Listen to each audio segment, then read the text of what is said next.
안녕하세요. 5월 8일입니다. 수요일이고요. 오늘 어버이날입니다. 부모님들의 가슴에 카네이션을 달아드리는, 그러면서 부모님들의 은혜에 대해서 또 그 특별한 사랑에 대해서 다시 한번 생각하는 그러한 날입니다. 우리 모두는 다 누군가의 아들, 딸이고 또 누군가의 아버지, 어머니가 되겠죠.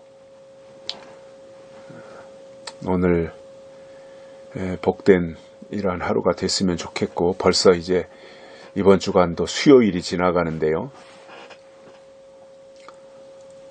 아무튼 하나님이 우리에게 주시는 남다른 은혜와 깨달음이 매일매일의 삶 속에서 이렇게 점철되어졌으면 좋겠습니다. 오늘 그 뉴스를 보니까 드디어 북한의 석탄을 우리나라가 사왔고, 북한 석탄 그 금액이, 석탄값이 아마 수십억 원, 수백억 원 되는 것 같아요. 그리고 또 석유를 북한에다가 갖다 준 거예요. 밀 수출을 한 거죠. 밀 거래. 그냥 퍼졌겠죠. 수십 차례, 수백 차례 바다에서 만나가지고 북한에다 석유를 줬는데, 그동안에는 청와대가 굉장히 그것을 숨겼고 말도 되지 아니하는 이상한 궤변을 늘어놓았는데, 오늘 뉴스에 잠깐 보니까 증거가 나왔어요. 거기에 다 그 청와대가 개입이 되어 있는 것이라는 그 의혹이 아마 사실로 밝혀지는 것 같습니다. 그 우리 대한석유공사라고 있죠. 석유공사를 통해서 북한에다가 뭐 수십만 배럴, 60몇만 배럴이라는 것 같아요. 64만 배럴인가? 엄청난 거죠. 그러면 그 금액으로 해도 그게 뭐 매우 많은 한 1조 원 이렇게 되는 것 같은데, 저는 뭐 정치인들도 다 사람인데 어쩌다 뭐 잘할 때도 있고 잘 못할 때도 있고, 대응도 뭐 또 재빠르게 대응할 때도 있는가 하면 어떤 때는 또 본의 아니게 늑장 대응할 때도 있고, 다 그렇잖아요. 사람이 사는데 이럴 수도 있고 저럴 수도 있고 다 이해를 할 수 있는데, 도저히 이해가 안 되는 아주 이 현 정부, 문재인 정부에 대한 아주 나쁜 게 한 가지 있습니다. 나쁜 게. 그게 뭐냐? 거짓말하는 겁니다. 국민을 다 속이고 기만하고, 아주 저는 그 전부터 문재인 씨가 그 대통령 후보자로 있을 때도 거짓말하는 거 있잖아요. 후보자 토론에 나와서도 거짓말하고. 야, 저런 사람이 어떻게 대통령을 한다는가. 거짓말하기보다는 그거에 대해서 인정을 하고, 잘못했으면 잘못됐다 그러고 시정하겠다 그러고 이렇게 가야 되는데 거짓말하는 거예요. 정권 잡고도 이제 2년이 지나가는데 수시로 거짓말을 하는 거예요. 국민을 속이고. 참, 이건 아주 지도자로서는 빵점이거든요. 빵점. 아주 무자격자입니다. 무자격자. 성경에서도 사탄이 뭐예요? 거짓말하는 자라 그랬거든요. 하나님의 일을 아주 망쳐놓는, 망가뜨리는.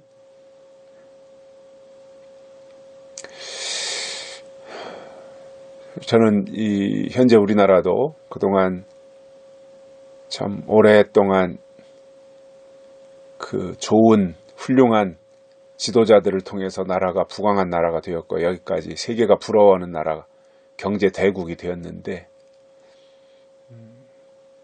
과거에 그 수고한 분들에 대해서 다 뭐 이상한 것으로 뒤집어 씌운다든가 올가미를 놓고 망가뜨리는 그러한 모습, 거짓말하는 모습, 위선 하는 모습, 이러한 것들이 어쩌면 그렇게 사탄의 속성하고 똑같은지 몰라요.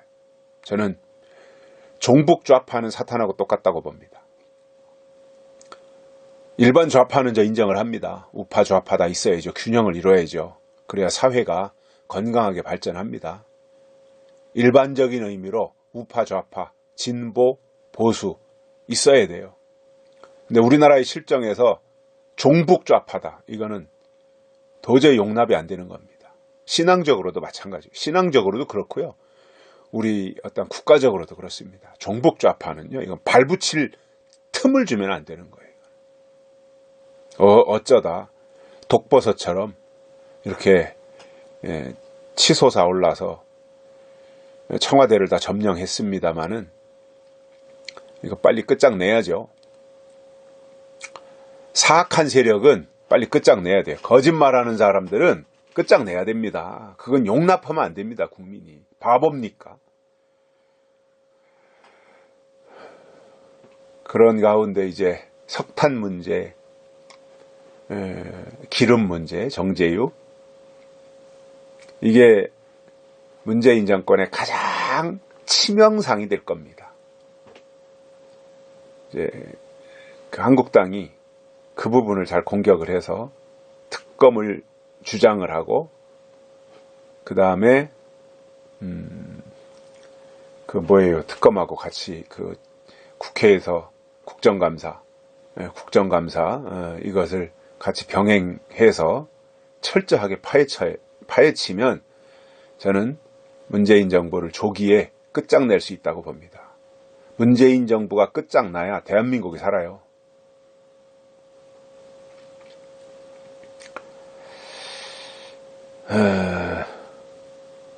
어쩌다 이렇게 그냥 북한하고 친해져 가지고 말이죠. 엊그저께 미사일을 쐈는데도 미사일이 아니라고 숨기려고만 급급하고, 참 이게 북한 눈치만 보는, 북한이 무슨 대한민국의 상전국이라도 되는 것인지, 저건 나라도 아니잖아요. 저건 3대 세습 독재 집단이잖아요. 저 나라 적이다 대고 뭐 북한한테 그렇게 쩔쩔매고, 자국민들에 대해서는 막 칼을 갈고 그냥 죽일 듯이 그렇게 하면서 잡아가고 가두고 협박하고 위협하고, 그러면서 북한 김정은이에 대해서는 말 한마디도 하지 못하고, 너무나 야비합니다. 너무나 유치합니다. 참 뭔가가 빨리 새로운 방향이 나와야 되지 않겠는가. 문재인 대통령이 회개를 하든지 통에 자복하고 손 반짝 들고 이제 올바로 국정을 운영하겠다, 한 번만 기회를 달라 국민들한테 석고대죄를 하고, 그리고 청와대 사람들 다 교체해서 정말 대한민국을 사랑하는, 대한민국을 위하는 그러한 한미동맹을 철저하게 지켜갈 수 있는 그러한 사람들, 청와대 비서 보좌관 다 세우고 내각 장관들 다 우파 사람으로 임명하고, 그렇게 하고 가면 문재인을 대통령으로 임기까지 가도 상관없지만, 그렇지 않고 지금처럼 뭐 소득주도 성장이니 말도 되지도 않는 이 터무니없는 위선, 이런 식으로 간다면 빨리 끝장내야죠. 좀 어떻게 이상한 방향으로 나갔습니다만은, 저도 생각만 하면 좀 열이 받아가지고, 오늘 말씀은요, 요한일서 5장 11절과 12절 2절에서 보시겠습니다. 또 증거는 이것이니 하나님이 우리에게 영생을 주신 것과 이 생명이 그의 아들 안에 있는 그것이니라. 아들이 있는 자에게는 생명이 있고 하나님의 아들이 없는 자에게는 생명이 없느니라. 아멘. 5장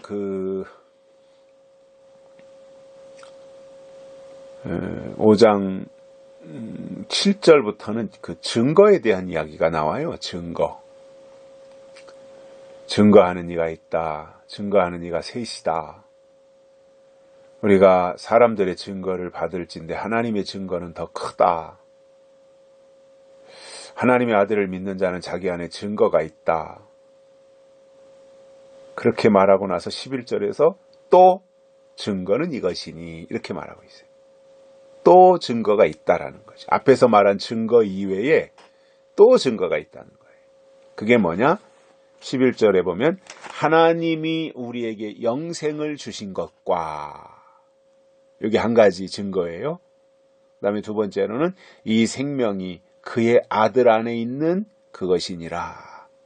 요게 또 증거라는 거예요. 또 다른 증거라는 거예요. 두 가지를 말씀했어요. 우리에게 영생을 주신 것과 영원한 생명을 주신 것이 증거라는 거예요. 그리고 또 한 가지는 생명이, 그 영원한 생명이 그의 아들 안에, 예수님 안에 있는 것이다, 이겁니다. 그러니까 우리가 정말 하나님의 사람이라면 증거가 있어야 돼요. 모든 게 다 증거가 있어야 되잖아요. 세상에서 뭐 재판을 해도 증거가 있어야 되잖아요.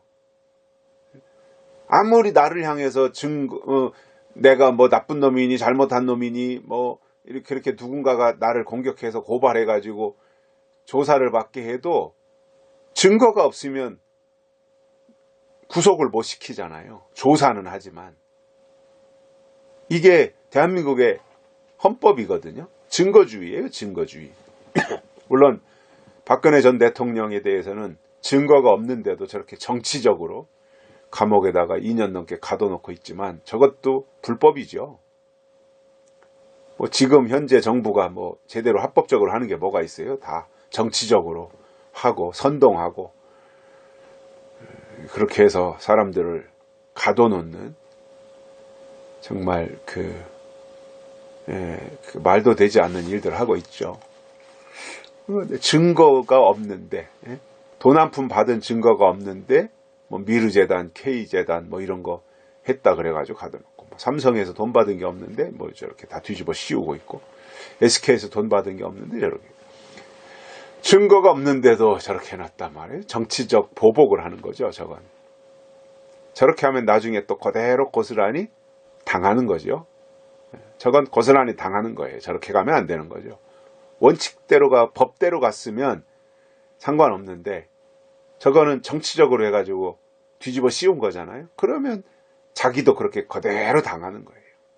다 인과응보가 있는 거죠. 그러니까 모든 것이 증거가 있어야 되는 거예요. 증거. 근데 그 증거가 영생이고 예수님 안에 생명이 있는 이것이 증거다. 우리 안에 그 증거를 가져야 되는 거예요. 그래서 우리가 하나님을 믿는다고 하는 것은 하나님의 증거를 우리 안에 가지는 거예요. 그래서 우리가 잘못해서 처벌도 증거가 있어야 되지만 우리가 잘해서 칭찬을 받거나 상급을 받는 것에도 증거가 있어야 되잖아요. 뭐가 이 사람은 이렇게 착한 일을 했다라든가 이 사람은 이렇게 선한 일을 했다든가 이 사람은 이렇게 의로운 일을 했다든가 뭔가 증거가 있어야 포상을 하든지 훈장을 주든지 하는 거잖아요. 증거가 있어야. 그러니까 증거가 있어야 상도 주지만 증거가 있어야 처벌도 하는 거예요. 벌도 주는 거예요. 증거가 중요해요. 그래서 하나님이 우리에게 주신 증거는 영생을 우리에게 주신 것이고 예수 그리스도 안에 하나님의 생명이 있는 것이다. 이 증거를 우리가 가져야 돼요. 그러니까 신앙생활을 한다고 하는 것이 주일날이면 교회에 가서 예배 참석하고 설교 듣고 반쯤 졸다가 뭐 성가대 찬양 듣고 그러다가 오는 것이 아니라 증거가 있어야 된단 말이죠. 증거.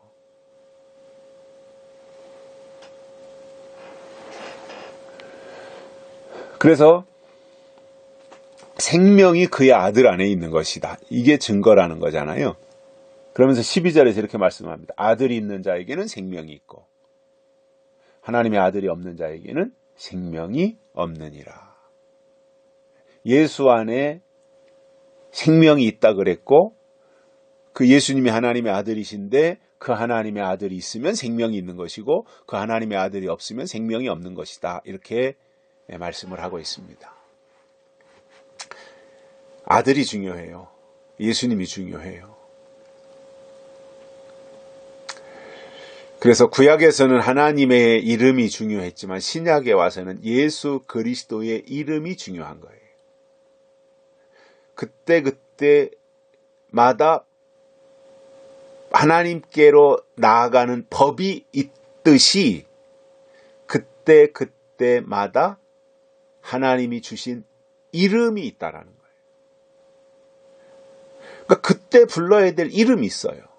그때 불러야 될. 구약에서는 여호와 하나님이에요. 하나님. 신약에서는 예수 그리스도예요.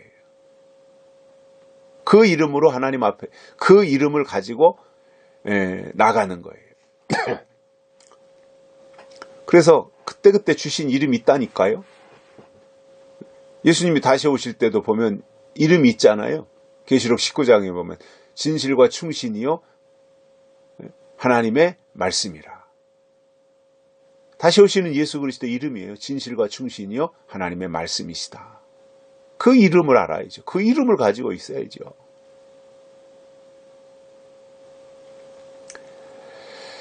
그래서 우리가 이러한 증거들이 분명히 있어야 돼요. 증거가 분명하면 꿀릴 거 없다니까요.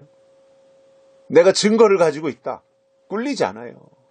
아무리 문재인 정권이 죽이려고 잡아들어도 덤벼들어도 대북 석탄 수입 증거, 그 다음에 북한의 정제요 밀반출한 증거, 이 증거만 확실히 가지고 있으면 두려울 거 없잖아요.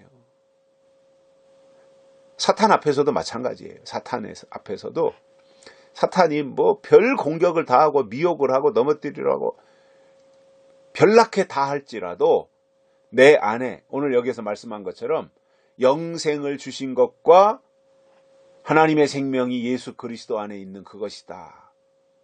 예수 안에 있는 생명을 우리가 증거로 가지고 있으면 사탄, 악마, 마귀, 귀신 어떤 모양으로 나타나도 겁날 거 하나도 없는 거예요.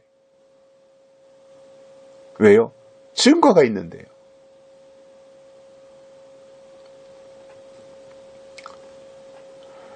그래서 우리가 그 성경의 가르침을 올바로 습득하고 가야 됩니다. 막연하게 그냥 이렇게 개념만 알고 가는 그것이 아니라 철저하게 하나님이 주신 증거들을 가지고 우리가 나가면 그것이 우리에게 복이 되는 겁니다. 그리고 증거가 있으면 당당하고 떳떳한 거예요. 겁날 거 하나도 없어요. 증거가 있으면. 그래서 이 시대의 믿음이 뭐예요? 하나님이 주신 증거를 가지는 거예요. 하나님의 증거가 있으면 돼요. 오늘 이 어버이날 주신 이 큐티 말씀 통해서 우리에게 하나님의 증거가 늘 차고 넘칠 수 있는, 그리고 분명한 증거 다 간직하고 하나님 앞에서 살아가시기를 바랍니다. 오늘 여기까지 하겠습니다. 행복한 하루 되십시오. 감사합니다.